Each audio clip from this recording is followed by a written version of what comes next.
Robert Plank Show, episode 170 Focus, Learning, and Passion.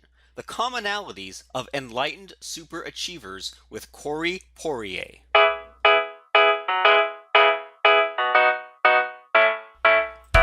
Hey everyone, and welcome back to the Robert Plank Show, where we talk about building a business and getting your name out there. Our guest today is Corey Poirier, and he's an award-winning keynote speaker, host of the top-rated Conversions with Passion radio show, an international best-selling author who has appeared on television specials on Eastlink, TeleTV, CBC, CTV, Global. He's a TEDx speaker as well. So, Mr. Corey, how are things today? I am doing fantastic, Robert. How are you doing today? I am better than ever. And just to make sure, did I say your last name right, or did I mess that one up? No, you did it as good as I can do it. All right, The cool. best I got is Poirier. That's the best I got. Poirier. All right, I'll stick with that one. So you do all these things. You've given all these talks, and you've given a TED talk. So, I mean, tell me about yourself. Tell me about what you do, what you talk about, what makes you different and special. Well, I guess probably if I start off, what kind of makes me perhaps unique in an industry where, in the speaking industry, where there's definitely no shortage of speakers. What makes me perhaps, I guess, somewhat unique is I guess, the background I have in interviewing what I call enlightened superachievers. So I've done now, Robert, above, I don't know the exact number now because it keeps on growing, but above 3,500 interviews.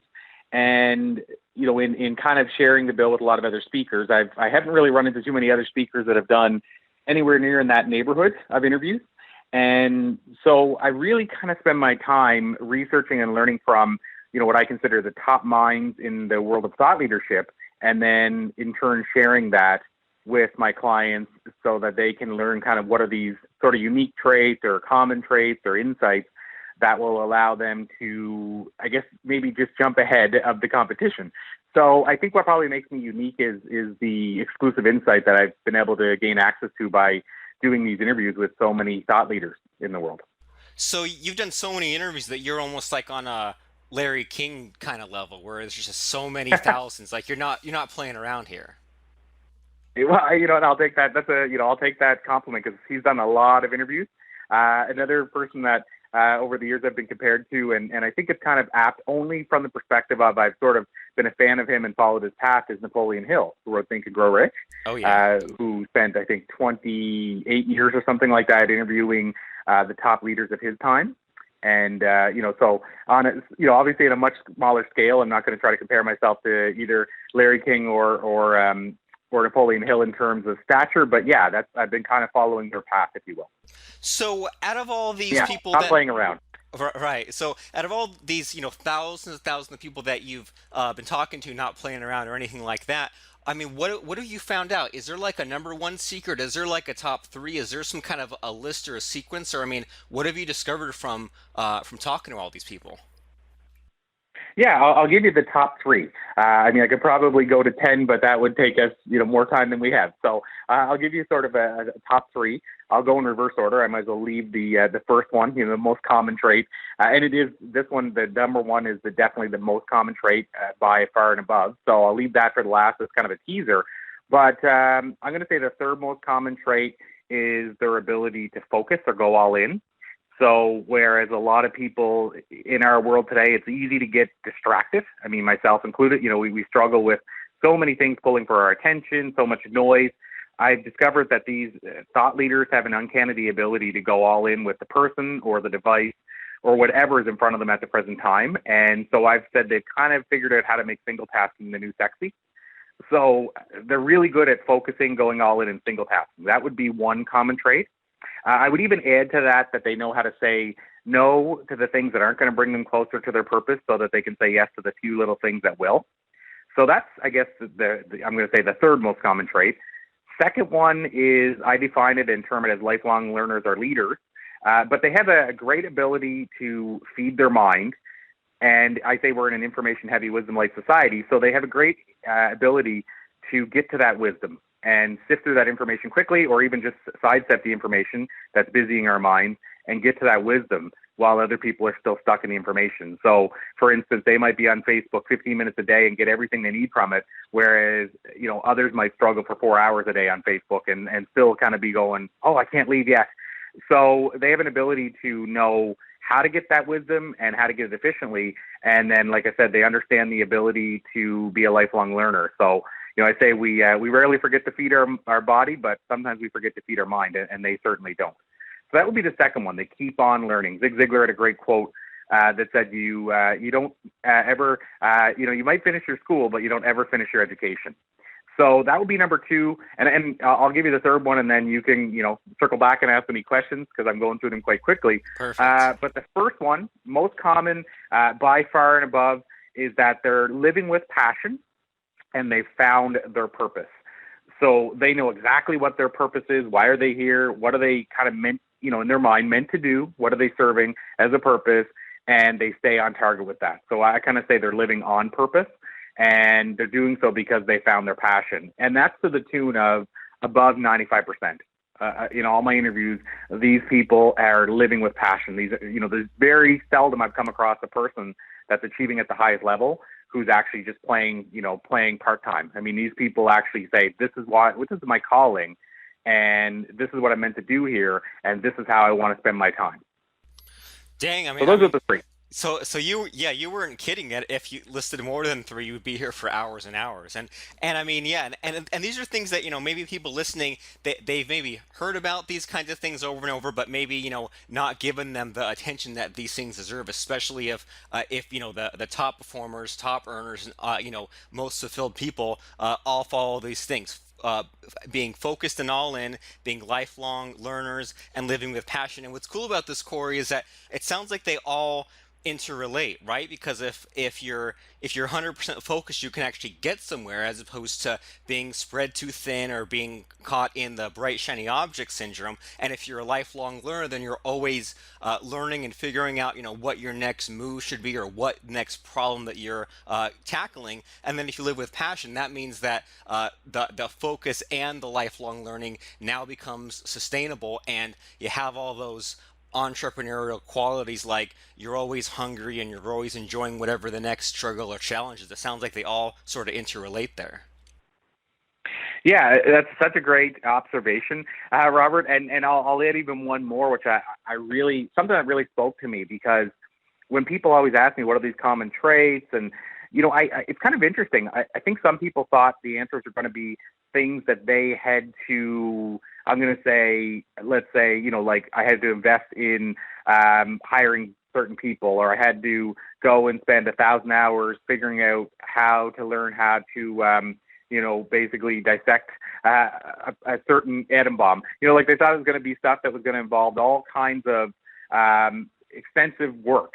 And what's really cool, and you probably noticed that, is those three, it doesn't matter where you start, what's your background, who you are today, you can essentially develop all three of those starting tomorrow, regardless of where you started. So, I mean, what's the low-hanging fruit there? What could someone do just to make it even simpler? What could someone do just focusing on that first trait everyone needs? What can someone do starting tomorrow or even later today to get their focus more of what it needs to be? So now, are you talking with passion? Or are you talking with, the focus one? You're talking with the focus one? I'm talking just looking at the focus part on its own. Yeah, absolutely. So let's say, as an example, and I think we all know our challenges when it comes to distraction. And I'm not generalizing there. I'm saying I think we individually know what our individual challenges are. So let's say my challenge, I'll use me as the example, and let's say my challenge is being distracted by my phone, wanting to always have it on, wanting to be connected at all times. But let's say that's not, the type of business that I'm running or the clients I'm working with. Let's say that's hurting me. That's not let's say, an asset. Well, what I could start doing is I could start forwarding my phone to my office, if that's an option. That's a perfect scenario if you have somebody that can answer the call, because then they're getting a live person, which typically they wouldn't get with me anyway. They're going to get, I'm going to get the call and be distracted, and everybody loses then. So normally I would send it to a voicemail. So I could forward it to the office, and then they're getting a live voice. I could literally turn it off, and now they have, voicemail as a worst case scenario. I could leave it in the car, while I go in to visit a client. If I'm going to have the temptation, we've learned from people on our show that checking our phones is actually an addiction. It's not just a habit. So if it's an addiction, out of sight, out of mind. I mean, if for example, eating wise, I don't bring certain things into my house because I know if they're here, I'll eat them. If you bring 10 tubs of ice cream in the house, I'll say I'm not going to eat them, and then 5 minutes later, whenever I'm sick and 2 tubs are gone, I'm gonna vow that I won't do it tomorrow night, but I will again. So I don't bring it in front of me; it's out of sight, out of mind. So same thing. If your phone's an addiction or a challenge, you got to leave it out of sight. So if you're going in on the call, even if it's hard to do, throw it in the dash. And if you don't have it with you, it's harder to be distracted by it. But like I said, you could just forward it to the office. If you need to have it on your quote unquote person, forward it to the office so that you won't even know when a call's coming in. Turn it on silent. Whatever it takes. It's a simple action, right? So how do you stay more focused if you're being distracted by a device? Find a way to break away from the device, but it might take some willpower. At the same time, you'll start seeing benefits right away. And then if I go, one step further, how do you remain more focused? Well, if you can, and this ties into the passion and purpose, if you know what your purpose is and you know what it takes to stay on purpose, and you have maybe a purpose statement like I do, I have a 5-step purpose statement, then it's a lot easier to stay focused because I just have to ask myself, is what I'm doing right now really enhancing or working towards my purpose statement? And if it's a no, then I'm being distracted. And there's my chance to go, okay, well, I know I'm being distracted. It's time to get back to focus. And that's really good. And so it sounds like, I mean, it sounds like it's a big problem, but if you just start with just focus, like, or deciding on, out of this whole big focus problem, what's one little win, I guess I could chip away, one little thing, like if we could like localize the problem to just the phone distraction, then handle that problem. So I mean, is it a matter of that? Is it a matter of just repeating that process you just described? If first of all the first problem was checking the phone, okay, I fixed that. And then at that point, would you then move on to not checking email, or would you then move on to not checking Facebook? I mean, what would you then do from that point onward? Yeah, so that's a great question because I'm a believer that psychologically, too many times, and I do this again myself. Any of these things I'm saying, I've been through this, and sometimes I'm still struggling through it. But we chase the shiny objects. So I know myself. If we had Jack Canfield on the show a while back, and he shared his hour of power, and I loved it, and I do it now. But I loved it, and I thought I want to go all in on that. So what did I do? I tried to go an hour and 10 minutes. I tried to one up it. And what happened is after 3 days, I tapped out because I was going from trying to go from 0 to 60 with the wrong car. And so what I've learned is that as people traditionally speaking, it's a lot easier for us to tackle one element of the big thing than it is to try to tackle every aspect. So yeah, I would rather see somebody try to tackle one. They say it takes 21 days to create a habit. So, if you're going to try to conquer something like your phone, which might be an addiction for you, I believe it's going to take time, and I believe you should start easy. You should, it's like they say, somebody shouldn't try to quit drinking and smoking the same day. So I think, you should try to take one, try it for 21 days or obviously more, but 21 days at least to make it a habit. And then I'll go one step further too, Robert. I'll add as well that what I would recommend people do is as they're tackling each one of these areas, I believe in rewarding. Psychologically, I believe we chase rewards. So I think it's even important to give yourself small rewards. So for example, I'm just using it as an example. Let's say I try to eat healthy regularly, but I love ice cream. I'll use that example again because I do love ice cream. And let's say a chocolate dip is something that I can get at a dairy bar locally. Well, I easily could go buy a chocolate dip every day, but I know that's not going to serve me well. But maybe what I say is, okay, well, if I can basically kind of start getting rid of my phone addiction, maybe that means at the end of the week, I'll buy myself an ice cream and say, you know what, regardless of whether I know this is good for me or not, I'm enjoying it. Or maybe a whole day is going to be a treat day. Or maybe it goes bigger than that. Maybe if I can do it for the 21 days, because I know that's how long it takes to create a habit, maybe I give myself a reward at the end of each week, but I know at the end of 21 days, I'm going to give myself a massive reward. Maybe it's, a weekend away at a retreat that I'm going to pay for. So I believe, first of all, yes, tackle it in pieces at a time rather than trying to tackle the whole thing at once. And then secondly, I think it's important to reward yourself at your mini milestones. And that could just be simply the first day you do something you haven't been able to do for years. And is there a secret to staying consistent with a plan like that? Like, I mean, it's one thing to say, okay, I'm not going to do this for 21 days and I'll give myself like the small reward, I'll give myself a bigger reward later. But how does someone actually take that kind of thing seriously and not cheat? So, I mean, I guess there's a two-part answer. One, and I can't speak for everybody to say that we all kind of are built this way, but for me personally, I had to eventually get myself to the point where I was self-aware when I was falling off, let's say, course. I mean, I still am now. Like, I still have, for instance, my girlfriend and I, we were away. We were in Florida for a couple of weeks, and for the most part, when I go back to eating and exercising, we did a great job. But there were days, I mean, most people go on vacation, or a lot of people go on vacation, and they tell me that's just the time to go all out. And we kind of said this is our time to get back in, because it's harder when I'm on the road so much. So, we get, let's say, on our trip, and there's a day where we just kind of go crazy and don't eat properly and don't exercise and all that kind of stuff. But the biggest thing is, for me, it's not a failure because we had that one slip or that one day. That's just as long as so this is where I'm at now. It took me a long time to get there. Recognizing that as long as I'm aware of it and I'm willing to write the course the next day again, it's not a failure. It's just a step in the journey. So it's like if you're walking down a road that's 2 miles and you decide, oh, I see a shiny object, and you veer off for 1 minute, as long as you get back on that road, to me, that's not a failure. But if you see the shiny object and you chase it down a totally different road, and by the time you're done, you have 12 roads and none of them lead to where you're going, that's not a failure, but that's really definitely a big, big misstep.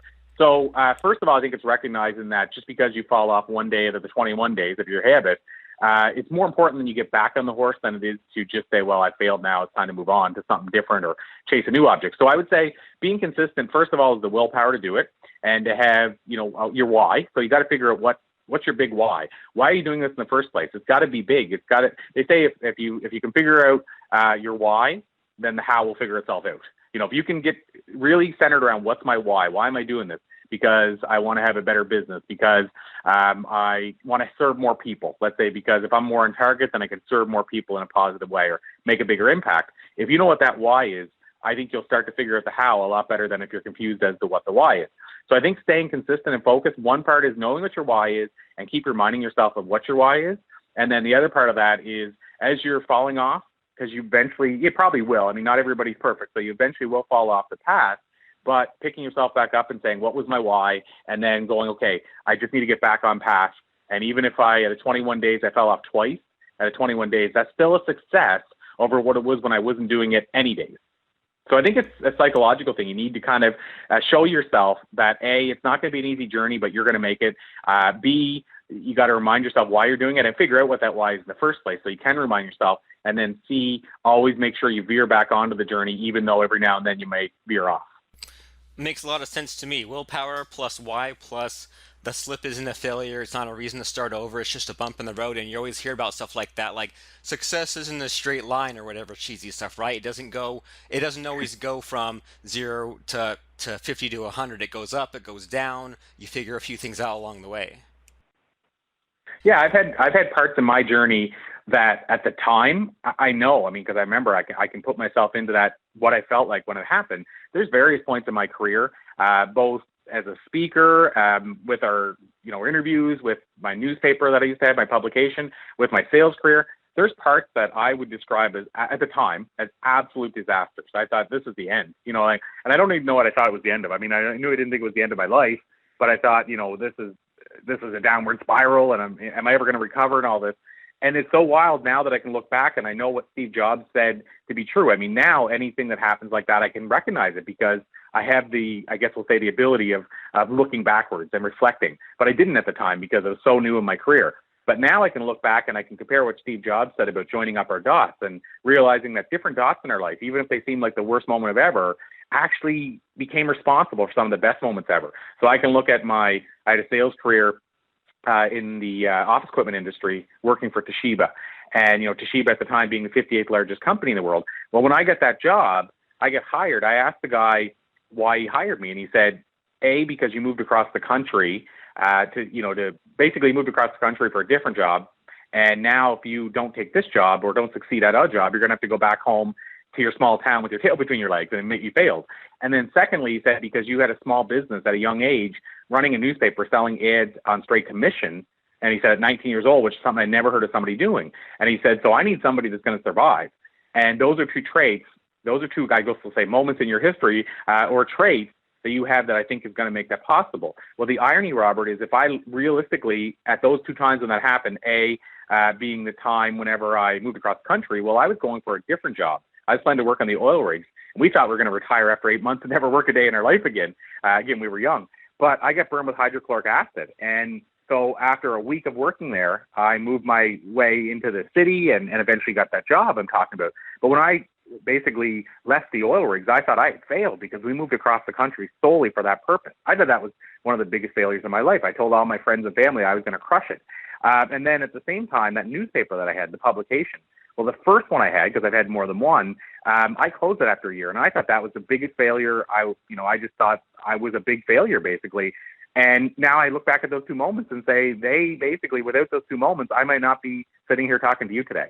So I think, again, going back now, I can look and see that all those moments that I thought were failures, or could have been failures, were actually moments that had to happen. So I think having that reflection ability and just knowing deep down that it's not the end of the journey, like I said, when we fall off the path, and it's not a straight line, but as long as we get back on, then we're on the path we're meant to be. I think that is such a powerful, I'm going to say, awareness to eventually come around.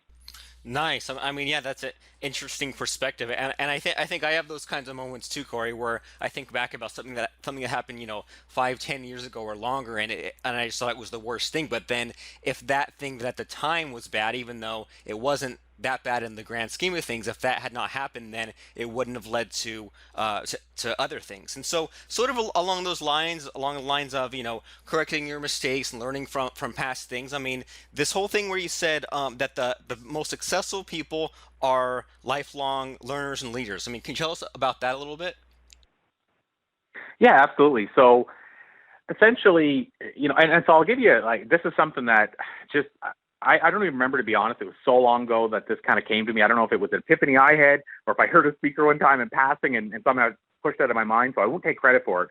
But it was a powerful discovery, is that the common trait of the leaders of yesterday, I was talking earlier about Napoleon Hill. And so the people he studied, the Thomas Edisons, the Henry Fords, if you look at one of the most common traits that they had in common, it was that they all had a personal library. And that went from people that managed to finish high school, which is obviously a lot more rare back then, to the people that didn't finish grade 3. I think, I'm going by memory, but I think it was either Edison or Ford that didn't finish grade 3. But they still believed in the importance, as they get older and highly successful, of having full libraries in their house. I don't think that's a coincidence that the majority of the leaders of yesterday believed in having personal libraries. But then let's fast forward, and not that long ago, I read about a Charles Schwab study where they studied the top 2% of North American CEOs, and what they discovered that they had in common was that they all read 3 to 5 of the right books each month. They read 3 to 5 of the right books each month. That was what they had in common, and yet the average North American reads less than a half a chapter a year. And that's not a knock on anybody that, because I didn't read my first book till I was 27. So that's not a knock on somebody that isn't reading 3 to 4 books a month now, but it's obviously, I think it's maybe if you're wanting to become that sort of high achiever and that lifelong learners are leaders and the history has shown that, then I think, we kind of, in a small way, we, makes sense that we would sort of adopt that. But to go back and mention it, what we've discovered in our interviews is basically the same as what the Charles Schwab Institute realized, and also what I've noticed or heard about the leaders of yesterday. We just went to Concord in Massachusetts, and we were at the library of Ralph Waldo Emerson, considered one of the greatest, let's say, wordsmiths of last 300 years, and his library was massive. And again, there's no coincidence on this. So I really believe that understanding the power of feeding your mind and then going one step further and feeding your mind the right things is a game changer, and it's something available to all of us. And then I'll add one other aspect is Brian Tracy. A lot of your listeners probably heard of Brian. Brian Tracy has said that we should turn our car into a mobile library. And so what that means to me is today we don't have to just be a reader. You might not even be a reader, never be a reader, and you can still thrive at the highest of levels, because unlike 100 years ago, where books was almost your only option, today we have podcasts, we have a show like yours, show like mine, we have audio tapes, we have audio books, whatever we need in terms of learning. We have learning on demand available to us in almost any aspect of our lives. We can actually drive around in our car, and whether we have a brand new car or an older car, there's ways we can listen to the top rated radio shows and podcasts on our way to our job and maximize that time. Maybe we listen to Taylor Swift half of the time if that's our gig, and the other half we listen to those audio books or whatever that is audio-wise we listen to, but we can feed our mind now on the go anywhere we're at. And so I think knowing that lifelong learners are leaders and knowing we have more ways to learn than ever before and knowing it's on demand, I think it just opens up the doors and avenues to us to take advantage of that. And that's awesome. And I like the way that you put it in that, that everyone should be making an effort to read something, but we don't have to be pretentious about it, right? It's not like you're saying, "Oh, go and buy 100 books," or "throw out your TV," or things like that. You're just saying little things like sometimes, every now and then, have an audiobook in the car as opposed to turning on the radio if you want something different. And I can't remember what the exact phrase or the quote is, but there was something where like they've done some study and they've measured the time that people have on their commutes and things like that, and it was something like if you for like the next 3 years, if you listen to audiobooks and things for the next 3 years of your commute, then that'll be like 2 years of a college education. I mean, and that if you do that for a lifetime or even some fraction of that, I mean that's freaking amazing. So how do people know what those? So you've already taken care of. Okay, if someone says they don't have time, they can listen to an audiobook in the car. But how do people know? You said that there are those 3 to 5 of the right books each month. How do people know what they should be reading or listening to? Well, I'll give you what I consider is perhaps one of the easiest ways to know. And I mean, there's obviously other options here. I mean, there's options like listening to a show like yours or listening to a show like mine and then listening to what the people that are on the show say they're reading. You know, we ask these questions often. What's your favorite quote? What's your favorite author? What's your favorite book? So that's one option, but I even think that might be the longer route. Probably the easier journey. And where this came to me was from two interviews. One was a lady who short version is, and it's hard to even short version of a story like this, but she was diagnosed with 4-stage cancer. She was given 2 months to live and basically told she had no hope. But yet she was able to take that 2 months and find a way to put her cancer in remission and to go without going into the long details of how she learned how to turn her body into an alkaline state in which they say cancer can't survive. So I wanted to know, how did you learn that in only 2 months? Because, people spend their whole lives not learning this. And she said, I went to the people that I knew had the knowledge, but didn't have the time to teach it to me. And I asked what they were reading, what they recommended, and what they were listening to. And then I just dived into what came up the most often. And then we also had Zig Ziglar, we were interviewing, the late, great Zig Ziglar, and asked him what's he reading at, 83 years old before he passed away. And he said, I don't have a lot of time left, so I'm reading things that are going to improve my life and things that are going to basically biographies that are true, that are going to inspire me or teach me things that I can use to improve my life. But he also talked about the idea of figuring out what the people that you aspire to be, the people that you believe are at the top of their field, figure out what they're learning or listening to or reading, and read likewise. So I would say the easy answer is figure out either A, the people that are maybe a couple levels above you, what are they reading, and talk to them and ask them. Another level could be, maybe sending emails to people on social media that you feel are top thought leaders and find out what they're reading. Another option could be actually just to go and see what's continued to sell, like How to Win Friends and Influence People by Dale Carnegie, or Think and Grow Rich by Napoleon Hill, that were written in 1936, and they're still selling roughly 1 million copies a year to this day. Pretty safe to say 3 of your top-minded friends are going to recommend those books. So either look at what's continued to sell, and if you haven't read those, jump into them, or look at what people that you want to be like are recommending and dive in there. So find out what other people that are reaching at the top level are doing, and just essentially, I would say, dive in there, whether it's what they're listening to, what they're watching, what TED Talks they're watching. If it comes to TED Talks or books, go and look at what the bestsellers are in the field, like let's say self-development. What are the top TED Talks? This will probably give you a lot of hints as to what most people are getting the most from, and maybe dive in there first and then work your way through. Cool. Yeah, and it sounds like that when people look at not only, what books are bestsellers, but have also been around for decades, as well as, what kind of things that their role models put into their mind. It seems like if someone were to look up a lot of these people, they might see a lot of crossover, right? This might see a lot of similarities that, well, if like Bill Gates reads all these same books as Warren Buffett, or even if they, like you said, they only look a couple levels ahead of them, whoever that might be, they might notice that a lot of those people all read or all enjoy the same kind of books. Is that right? Yeah, absolutely. And I mean, if I, just to kind of back that up, when I go on to different shows, let's say like a show, you may have heard of Entrepreneur on Fire, for instance. And Entrepreneur on Fire has been a really a thriving entrepreneurial podcast. And the John Lee Dumas, the person that runs the show, or the podcast leader, he actually is interviewed. I can't remember the number now, but he's approaching me for sure. And so he's had a lot of opportunity to bring some of the top entrepreneurs on. And he always asks, what books are you reading? And so, you could look at the list that he's put together showing what the common answers are. But when I say books like Think and Grow Rich or The Compound Effect by Darren Hardy or The Slight Edge, every time he's like, you know what, those books come up so often on the show.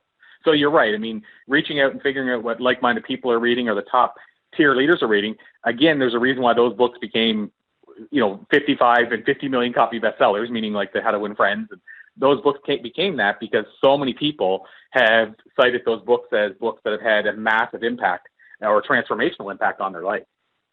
It makes a lot of sense. Yeah, and I called up your Entrepreneur on Fire interview right here. And yep, How to Win Friends and Influence People by Dale Carnegie right there. So you do practice what you preach after all. Well, and you know what, I said that I read my first book at 27 and that was the book. So I give that book as much, I'm going to say, coverage as I can, in the sense that it was a game changer for me. It did change my life. So I make sure that I'm constantly, obviously, if I'm saying a different book every time, somebody's going to start questioning, is this guy really, is he for real? Or is he just saying what he thinks somebody wants to hear at the time? So yeah, I try to stay consistent because that book was a game changer for me. That makes a lot of sense. And yeah, and I mean, I'm not a huge reader, but I would say that I probably read about one fiction book, or I listen to rather, one fiction book a month and one nonfiction book a month. And for sure, there's definitely a top 5 where those are the ones that keep coming to mind over and over again. So switching gears a little bit, so passion, right? So people, maybe they can get focused and cut all the crap in life and get rid of all the things holding them back, and then become a learner and get the tools and the knowledge and the connections and things they need to get to where they need to go. But then you always hear about people who they built a business, they made all this money, they overcame all this adversity, and then realized, well, what the heck does it all mean? So living with passion and finding your purpose, I mean, what's the secret there? It's funny. That's a big one, Robert, in the sense that there's two sides. There's the side of how do you sort of uncover your passion, if you will, and then there's the side of living on purpose. And, I think probably for the sake of, how much time it takes to go into finding your passion, because there's people that spend their whole life never finding it. And they say there's only like 5%. I mean, I've heard these numbers a lot. I don't know how accurate they are, but something like 5% of people that will ever discover their passion in their life. We had a guy in our show named Robin Sharma who wrote The Monk Who Sold His Ferrari. And I always love what he said. He said a lot of people die at 20, but they wait till they're 80 to bury their own bodies. And he calls them the walking dead. And he said those are the people that are walking around without passion. So, on one side, there's a lot of, I'm going to say a lot of work, but it takes some work, obviously, to find your passion, given that so few people ever find it. What I would say to that end is we have kind of a whole system to help people find their passion. I teach that over days sometimes at programs, and I teach it over workshops. But I guess the short answer is figuring out what you would do if money wasn't an issue. I mean, there's I take people through a whole series of putting a list together of, what would you do if you won the lottery, all that kind of stuff. What did you do when you were a kid when money was an issue? But essentially the core message is put together a list of the things that you would do, the things you think you would love to be or love to do if money was an issue, and what would you do if you won the lottery and money was an issue. That's a good starting point, and then prioritize that, meaning what are the ones that if you could do them all, what are the ones that you could live without and what are the ones you couldn't? The ones you couldn't live without obviously are your priority ones. And then once you have that list and you prioritize them, then I typically tell people is to essentially go through them and say, okay, well, from the top down, what are the ones inside your comfort zone? If it's inside your comfort zone, it's easy to try. So try those ones first. And then if it's outside your comfort zone, figure out the steps you have to take to expand your comfort zone enough to make it possible.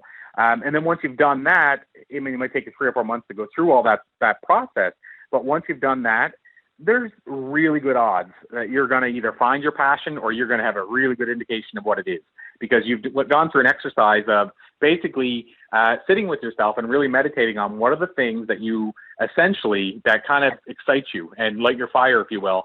And then you've also figured out how can you tackle them. And of course, the big part there that I kind of glossed over is to actually take an action. So if you decide that, okay, photography is something you've always loved, taking pictures, maybe it starts by just going out and taking pictures outside and learning what works and what doesn't work.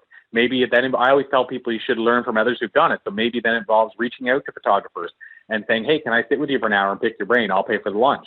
So there's a whole bunch of steps you can take to then try those. And then the secondary part, which is something people can do a lot more immediately and easily, and this is the part I was going to defer to, but the secondary part is you can write down and say, what is my purpose statement? I mentioned that earlier. So for me, a purpose statement is basically like a personal mission statement. And so, Disney's, for example, is to make people happy. It's as simple as that. And it used to be to make people, especially children, happy. So I would say if Disney and all these companies that seem to thrive during recessions have a really good, understandable mission statement, you should have one too. So it's really, and it could take you 5 days, a month, a year to do this, and it could take you 5 minutes. I mean, it depends how quick it comes to you. But sit down and say, what is my personal mission statement? What is my purpose statement? Why am I here? As a reference, passion, I say, is what you do, and purpose is why you're doing it. So just as a kind of a people to distinction, because sometimes people think they're both the same, I believe that passion is the what. So if it's photography, and then purpose is the why are you doing, why are you taking pictures? So on the purpose statement side, I can make it a little easier. Mine is as simple as to be the guy who donates, motivates, educates, inspires, and entertains. That's as simple as mine is. So that's what you might recognize as a mission statement or a purpose statement. But why that's so significant is once I figure out what that is, it always lets me know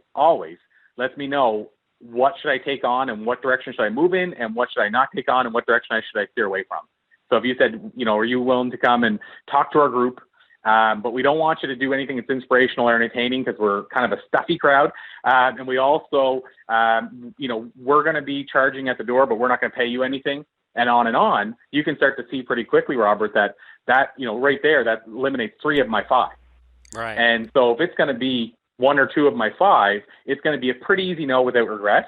And if it's going to be 4 or 5 of them, it's going to be a pretty easy yes without regret. So that becomes both A, a way to make sure I'm working on purpose, and B, a way to make sure I say no to the things that are going to steer me off my course and keep me unfocused.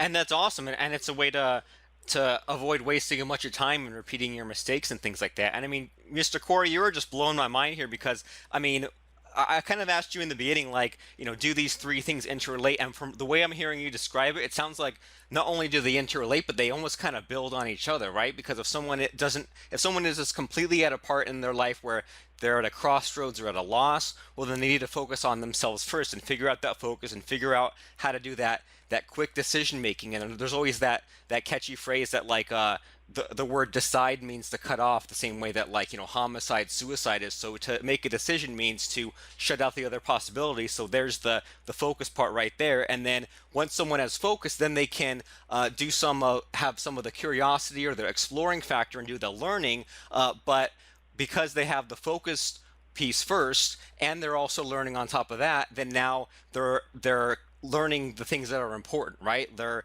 learning not every single book there is, but they're learning about the things that their role models read, or checking out the possibilities without getting too crazy. And then even that itself then builds onto what does it all mean, and what does it mean for not just myself or others or for the world. And then they can kind of take all those things and figure out the priorities and figure out, am I always moving out of my comfort zone, or am I on the right track, and things like that. And I mean, of course, like we always have to go back and correct things if the focus is bad or if we're not learning enough. But it just, I mean, is that kind of a good way of thinking about it, that someone could, if they're completely lost, first get the focus figured out, then build from the focus and learning, and then that leads to passion? Yeah, absolutely. I mean, and that's a great point. I mean, you have to have the focus before it makes sense to get learning. And at the same time, if you can learn, and I'll even say, if you can learn in areas that you're passionate about, it's going to obviously increase your desire to continue learning. So you're right; they all work together, and I think even the order. It's just maybe a coincidence that, or as they say, there's no real coincidences, but it's just maybe worked out well that those 3 work in the proper order, because you're right. Until you have the focus, you can't kind of feed your mind. And when you're feeding your mind, you better be doing it with stuff you're passionate about if you want to get more thirst for more knowledge. And then, of course, if you're passionate about it, then you're going to stay on purpose. So you're right. I mean, they actually flow in a good order as well. Awesome, and that makes for a great podcast because we can just go from one to the next. And so when you've been speaking with all these thousands and thousands of people, and finding all the common threads, the focus, the learning, and the passion, are you seeing one big huge mistake that a lot of people are making that the rest of us could avoid if we just knew this one little nugget of information? Well, I hate to go back to the same well, but I have to say it seems to be becoming, and maybe it's just the awareness of how much of I'm going to say a challenge it's becoming for people, but is the shiny object syndrome. So I guess that goes to the focus. But maybe our challenge with chasing each new shiny object, and that takes us off our path. And you could even compare it to the side of, okay, well, you go down a direction for 2 weeks and you don't see the results you want. And then, okay, well, it's time to jump down a new path because that wasn't working. But maybe if you would have just given it an extra 4 days, it could have been a game changer.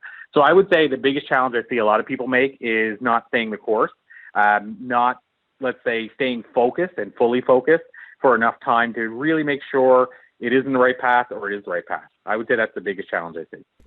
And that's a hard lesson, and I'm glad that you brought that up because that has been on my mind lately, especially with, you mentioned that, you and I both have podcasts, and I recently turned it into a 5 day a week interview model. And, when you do when you repeat something every single day, you don't see the results immediately. So I told myself, okay, well, I'm at episode 100, and then I'm going to get to episode 200 before even looking back or doing any kind of trying to connect the dots. I'm going to repeat. So I said, here's my plan. I'll repeat this process. I'll take it to this next milestone in the road, and then and only then will I then go back and look back, and that way I can have that self-awareness, I can avoid that distraction, but at the same time I'm also not just going on and on and on with no clear plan or direction. I get it a little stretch down the road and then look back after I've given it enough of a chance. So I think that even though we've touched on that subject, I think that that's a really important lesson for everyone, like you said, especially in this day and age with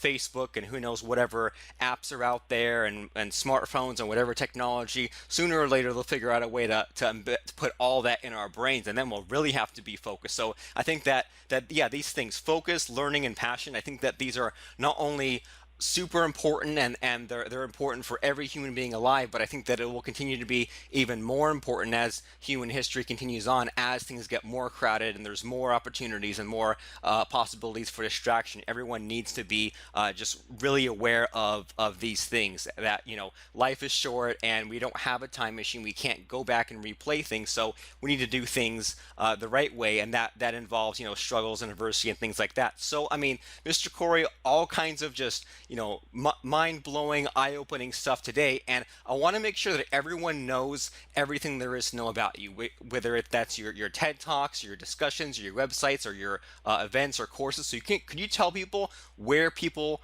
can and should go to find out more about you? Yeah, absolutely. So probably the two best, I'm going to say points or spots would be, the first is we launched a couple of months ago a speaking program teaching other people how to launch their speaking careers. I guess we're going to say we closed the doors on it after, of course, the program enrollment finished, but we're planning to open it up again at the end of November. So people can check us out there at thespeakingprogram.com. So again, thespeakingprogram.com. Or if if that's not of interest, I mean, it is one of the number one fears in the world to the average person. So if that's not an interest to them, but they want to dive deeper or connect, then I would send people to thepassioncure.com.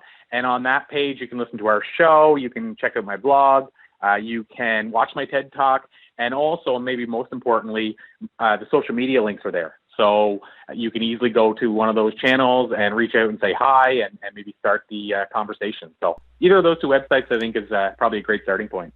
Awesome. And could you repeat that last one more time? You say it was called The Passion Cure?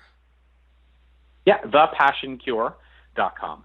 Cool. So thanks for being on the show, Corey. So thepassioncure.com and thespeakingprogram.com. I think that this is one of those episodes where people listening should maybe put it back on the podcast playlist and listen to it 2 or 3 times, because this is some of the most important stuff. And if you don't have a handle on this, you don't have, everything else is tougher to put into place. So, I mean, thanks again, Corey, for being on the show and dropping some amazing knowledge with us. Thank you, Robert. It's been an absolute pleasure. Check out the blog and the podcast and many other goodies at robertplank.com. That's ROBERT